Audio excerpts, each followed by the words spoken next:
تعالوا نوري كده.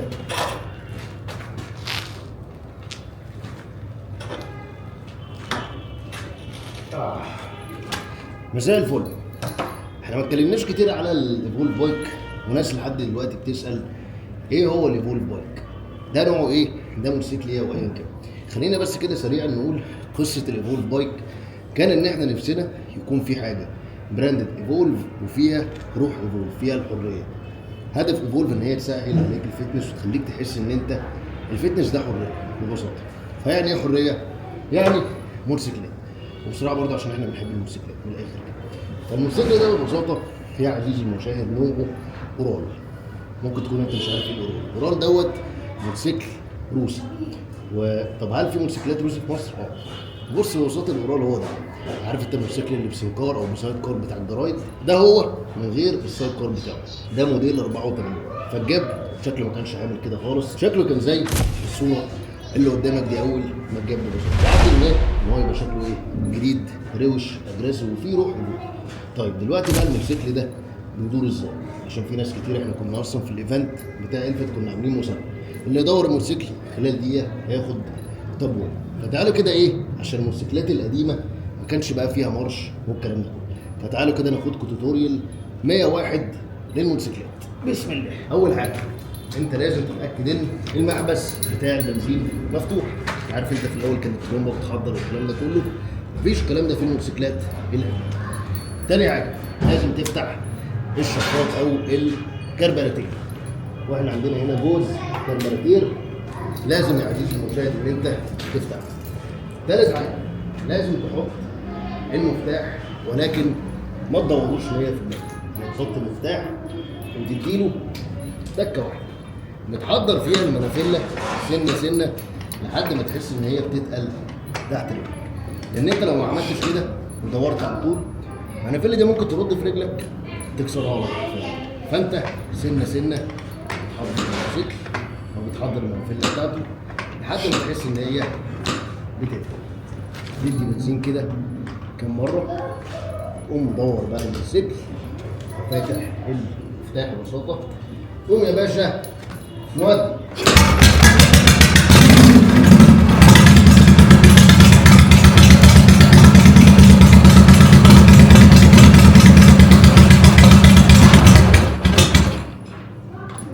بس كده.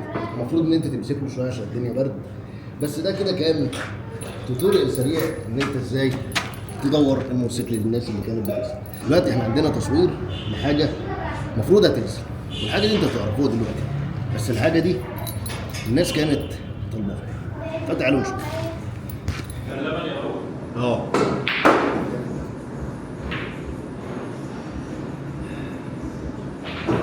لحظات معايا. اتفضل يا فندم.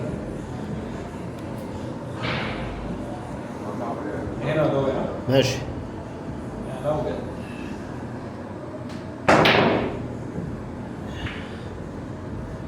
في حاجه عايز اقولها. ايه؟ ايدي. اصل الكاميرا في الكوكب. وريني دي الكواليتي بتاعها ايه؟ ريترو. دي فيديوز بس ولا صور؟ الاثنين. وريني. ريترو. حد فيها شاشه. انت طلبتها منين؟ دي عليها الهلو. ايوه جات لك ازاي؟ يعني طلبتها من امريكا. فيها فلاش. واحد صاحبي كان مسافر.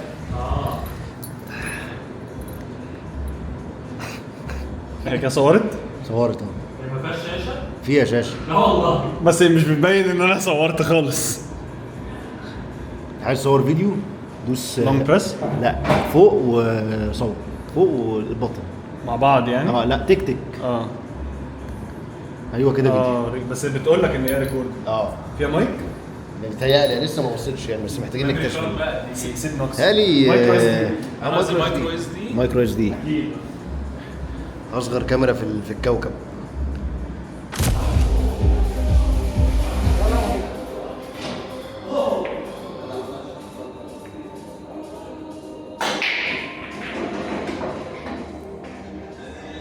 فوكس.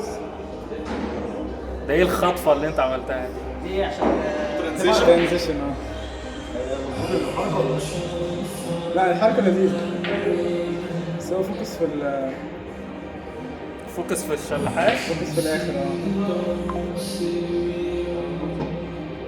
مش ظابطه على وشه، معرفش ليه، لان هي كعبان كانت هنعملها تاني.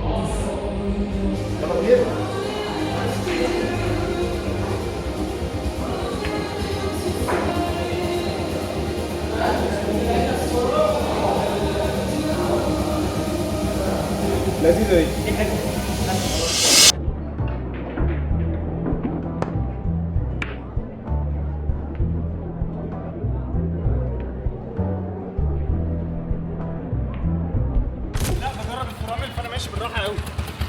بس لا يعني قشطه، اظن عرفت اظبط الدنيا يعني، بس عرفت هو مش الشغل؟ سهل خالص. موروا بقى. تمام، تمور بالبركه. واحده واحده. دلوقتي خلصنا تصوير والساعه داخله على واحده خلاص كده. معانا بقى الشباب، معانا كابتن عبد الرحمن يحيى، منير موسى، ومعانا مستر عمر. عندنا بقى هنا ايه؟ ما سماش على طول، الراجل بيكتسح سندوتش شاورما والشباب يعني تقريبا كانوا جعانين شويه فجابوا برضه شويه شيش يعني مش قوي. برضه في بقى شاورما تركي اللي انا بحاول افهمني بقى الشاورما التركي ده ايه؟ هي شاورما تركي صح؟ بالظبط. طيب الف انا عندنا واحد ده ابو يوسف بيسموه ناجتس، من الاخر بروست يعني، وعليه كول سلو، وعليه تاني يا كابتن عبده بروست وكول سلو. دي برضه كيلو تقييم المتين لا تفش حلو. ها جرب سندوتش كابتن عبده. انت مزود عليه كول سلو يا عبده؟ ده انا ده التركي ها؟ جامد. ها العيش الصراحه رامز، الاكل حلو برضه. اخر مره بصراحه دي كانش احسن حاجه. المره دي الراجل كان بيظبط على ابو يوسف، مش هيحاسب النهارده. نظبط الكاميرا وتمام كده. احنا اليوم اللي بعده وانا بتكلم دلوقتي بتخيل حسين او بفتكر حسين في الفيديو اللي فات، بس انا هتكلم عادي يا كابتن حسين، حضرتك اللي بتقلدني دلوقتي. يا شباب انتوا شفتوا اللي حصل امبارح دوت، الجاكيت الفارسيتي جاكيت بتاع ايفولف نزل، هتلاقيه على الويب سايت او على الموقع دلوقتي حالا. الجاكيت ببساطه احنا برضو كنا عاملين على انستجرام لو الناس عايزاه زي ما هو يا اما يتغير الباتشات، وكان تقريبا 60% من الناس عاوزه الجاكيت ينزل زي ما هو، فاحنا بصراحه نزلناه زي ما هو لان اغلبيه الناس كان عاجبها.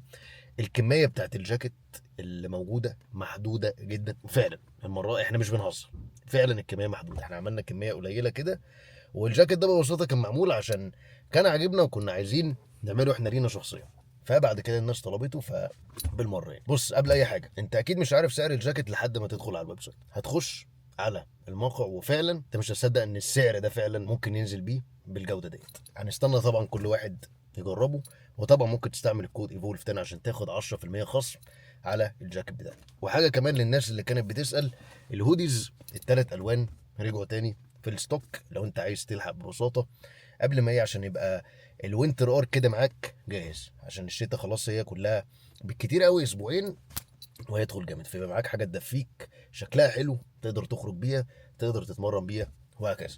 فامبارح كنا بنصور فيديو اللي هينزل ان شاء الله، واللي انت شفته يعتبر على انستجرام لو انت مش متابع البيج بتاعت ايفولف. وخلصنا الساعه 2 بالليل انا وكابتن عبد الرحمن والشباب، وبعد كده ده بقى اليوم بقى الجديد.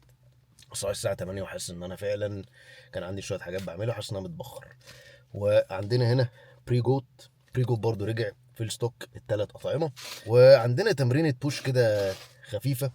ومن تايتل الفيديو يعني قررنا ان احنا نتكلم في حاجه زي دي، لان احنا متاكدين ان اللي احنا هنقوله ده ممكن يشجع ناس كتير، ولو انت لسه هتبتدي مشروع احنا متاكدين ان الكلام ده هيفرق معاك. وهو ازاي ايفولف نجحت او ازاي ايفولف كبرت فعلا. ايه السر ورا كل ده؟ هل هو تسويق؟ هل هو طبعا ده بعد توفيق من عند ربنا يعني؟ ايه الحاجه اللي انتوا يعني من الاخر عملتوها عشان تقدروا ان انتوا تعملوا كل ده؟ ازيك يا هاشم؟ مساء الفل. ها هو طلع لسه مطلعه حالا اهو حبيبي.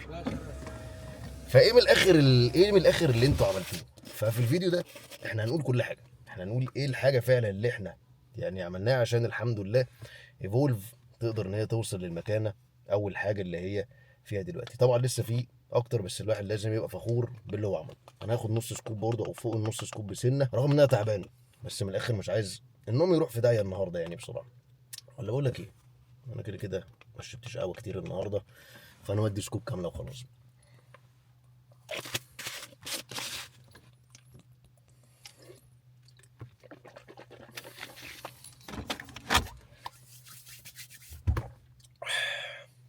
الحمد لله.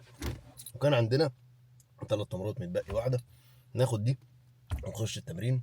تعالوا بقى ايه، نبقى ورا المايك كده ونتكلم. مساء الفل. دلوقتي احنا ورا المايك وعايزين نقفل الشباك كده، ومفروض احنا نازلين مشوار. هتعرفوا المشوار ده بعد من الاخر الكومنتاري دي في اخر الفيديو. عندنا زي ما قلنا تمرينه بوش، ودي نفس التمرينه اللي انا وعبد الرحمن دايما بنتمرنها، بس الحمد لله في تقدم في الاوزان، وفي من الاخر يعني في تقدم من جميع النواحي الحمد لله. مكملين زي ما احنا، البروجريشن والتقدم الحمد لله بيتحسن اسبوع بعد اسبوع. والوزن الحالي في الفيديو دوت اللي انتوا بتشوفوه 84.4. فبنحاول كده يعني، هنحاول على قد ما نقدر ممكن نلمس في ال 87 مثلا على اخر السنه يعني، ان شاء الله اخر ديسمبر يعني هنحاول. فدي الخطه يعني، والباقي يعني من الاخر بنعمل اللي علينا ونسيب الباقي على ربنا. فالمهم هندخل بقى في الموضوع المهم اللي برضو ناس منكم ممكن تكون عايزه ان هي تعرفه. ايه يا ضوي ويا عبد الرحمن اللي خلى ايفول فعلا تكبر، او ايه اللي خلاها من الاخر وقت قصير الحمد لله تبقى من الاخر الناس كلها تحب ان هي تجرب الحاجه، وتحب من الاخر ان هي يعني تنتمي لايفولف، او من الاخر ايه السر ورا النمو بتاع ايفولف؟ وانا اقول لك السر. خد بقى كده ورقه وقلم، هو مش ورقه ولا ما هي حاجه واحده حرفيا كده. انت لو انت تبتدي مشروع، دي الحاجه اللي انت خدها كده ايه، حلقه في ودنك وتوكل على الله. الحاجه اللي خلت ايفولف فعلا بعد توفيق من عند ربنا الحمد لله تكبر، وهو ان احنا اكتر حاجه ركزنا فيها ان احنا ركزنا ان احنا نعمل المنتج باحسن جوده ممكنه. خليني برضه اوضحها لك اكتر شويه، مش المنتج من ناحيه الواي بس المنتج من جميع النواحي. من ناحيه الواي، من ناحيه التركيبه بتاعته، لو مش هنتكلم كواي بس، ممكن نتكلم على بري او على اي مكمل باذن الله هنقدر ان احنا نعمله. من ناحيه شكله، من ناحيه كل حاجه. هقول لك كده حاجه ببساطه، لو انت بتعمل او هتبتدي مشروع والمنتج دوت انت شخصيا مش هتستعمله ومش مقتنع بيه، يبقى بلاها من الاخر كده. هقول لك برضو حاجه كمان، انا شخصيا والدتي بتاخد واي، فهيبقى عيب عليا ان احنا، او عيب علينا احنا الاثنين انا وكابتن عبد الرحمن، نكون بنفكر والدتنا هتاخد او عيلتنا هتاخد الحاجه دي. فازاي ما نعملش احسن حاجه احنا شخصيا، والحمد لله الناس عارفانا على السوشيال ميديا، ازاي ما نعملش الحاجه اللي تليق بينا وتليق بالناس اللي متابعه ايفولف؟ ازاي صحابنا ما يستاهلوش فعلا احسن حاجه؟ انا عايز اقول لك، انت لما بيبقى معاك منتج فعلا كويس، انت سهلت على نفسك 70% من المشوار. منتج كويس ده من ناحيه المنتج كصفه عامه، كشكله، كتركيبته، ككل حاجه. لان من الاول والاخر في مثل بيقول لك الجزاء من جنس العمل، يعني انت لو بتتقن في عملك صح 100% ده يترد لك. فاحنا شخصيا ما بنغيرش في اي حاجه، بنحاول ان احنا نجيب احسن جوده اللي شخصيا احنا نقدر نستحملها من ناحيه راس المال بتاعنا ومن ناحيه كل حاجه. واقول لك حاجه، احنا كان بيوصل علينا فتره كنا بنحتاج ان احنا نضخ راس مال من معانا عشان نقدر نجيب المنتج الكويس ده من الاخر يعني، عشان نقدر ان احنا نصنع بيه الحاجه بتاعتنا من ايا كان المنتج اللي احنا بنعمله عامه يعني، مش شرط الويه. فاحنا دايما كنا بنفكر طيب احنا ما ينفعش نبص على بديل عشان مثلا الاقتصاد كذا او كذا او تعويم او ايا كان بنبص لها. طيب احنا المفروض نعمل ايه عشان نحافظ على جوده المنتج بتاعنا، عشان ما نغيرش اي حاجه، عشان من الاخر كده ايه، ما نخدش من الاخر يعني. ال 30% اللي جايين بقى انا اقدر اقول لك ان هي تسويق والبراندنج، او من الاخر الهيئه من الاخر كده بتاعت البيزنس بتاعك تبقى عامله ازاي. في مثل بيقول لك only great marketing is needed to make a business successful، يعني انت مش محتاج غير تسويق كويس جدا عشان فعلا تخلي الشركه بتاعتك ناجحه. فتخيل انت عندك ال 70% اللي هو المنتج بتاعك اللي اصلا هو مفروض بجودته يكون بايع نفسه، تخيل ان انت تزقه بتسويق. فانت لو معاك اصلا الحاجتين دول انا بقول لك 100% ان انت فعلا مش هتحتاج اي حاجه. يعني انا وكابتن عبد الرحمن دايما لما بنفكر نعمل اي حاجه او نعمل اي منتج مش بنبص على السعر اول حاجه او تكلفته هتبقى قد ايه، احنا بنبص احنا عايزين نعمل المنتج ده هنوصل له ازاي، محتاجين 1 2 3 4 5 6 7 10 20 او ايا كان. بعد كده نيجي نبص بقى في الاخر نبص على السعر. ده اللي احنا شخصيا بنعمله، مش بنبص احنا عايزين ننزل منتج تبقى تكلفته كذا فاحنا محتاجين 1 2 3، لان احنا شخصيا لو عملنا ده مش هنعرف نطلع بالمنتج اللي احنا عايزين نعمله ببساطه يعني. فده اللي احنا بنحب نعمله وده اللي احنا شخصيا ماشيين بيه. احنا بنحاول ان احنا نطلع بالمنتج اللي من وجهة نظرنا الشخصية بنكون شايفين ان هو هيكون كويس لينا ولاهلنا واصحابنا وليكم. فاتمنى ان الكلام ده يقدر او يفيدك باي شكل من الاشكال لو انت شخص بتبتدي بيزنس او بتبتدي مشروع، لان من الاول والاخر جودة منتجك او المنتج بتاعك او الخدمة بتاعتك بتتكلم عن نفسها من الاول والاخر. يعني ما طولناش ونكمل الفيديو. ننهي بقى الفلوج كده عشان احنا خلصنا، نزلنا سريعا كده مشوار عشان في واحد صاحبنا اعتقد انتوا تعرفوا شادي، شفتوه في كذا فلوج قبل كده. المفروض الراجل ان شاء الله هيتجوز، فاحنا ايه قلنا كده نروح نجيب له بدله مخصوص. وبصراحه يعني يا شادي وعشان انا البدل ما بقتش تيجي مقاس البدل كلها اللي عندي، فهو غالبا 3 شهور من دلوقتي هضطر اجيب بدله كمان. فشكرا يا شادي ان انت وعيت عيني على حاجه زي كده، فالف الف مبروك مقدما يا شادي، وربنا يتممها على خير ان شاء الله. كده نكون خلصنا الفلوج. والماكروز بتاعت النهارده هتكون 253 بروتين، 625 كاربس، 81 فات.